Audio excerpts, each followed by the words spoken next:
US president-elect Donald Trump మరోసారి Canada ప్రధాని Justin ట్రూడోను troll చేశారు. ఇటీవల ట్రంప్ తన ట్రూత్ సోషల్ ప్లాట్ఫారంలో ఒక సరదా క్షణాన్ని పంచుకున్నాడు. అతను legendary ice hockey player Wayne Gretzky, the great one ను కలిసినట్టు చెప్పాడు. ట్రంప్ గ్రెచ్కీతో సరదాగా మాట్లాడుతూ, నువ్వు కెనడా ప్రధాని కావడానికి ఎందుకు ప్రయత్నించట్లేదు అని అడిగాడు. అతను గ్రెచ్కీకి ప్రచారం లేకుండా సులభంగా గెలిచే అవకాశం ఉందని సూచించాడు.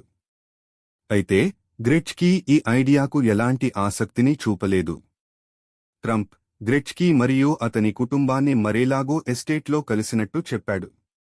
ఇది ట్రంప్ కెనడా మరియు మెక్సికోపై 25% టారిఫ్ను విధించనున్నట్లు చేసిన ప్రకటన తర్వాత వచ్చిన స్పందనతో సంబంధం కలిగి ఉంది. ఈ అంశాలపై ట్రంప్ మరియు ట్రూడో మధ్య చర్చలు జరిగాయి. ట్రంప్ సరదాగా కెనడా, అమెరికా 51వ రాష్ట్రంగా చేరవచ్చని కూడా పేర్కొన్నాడు.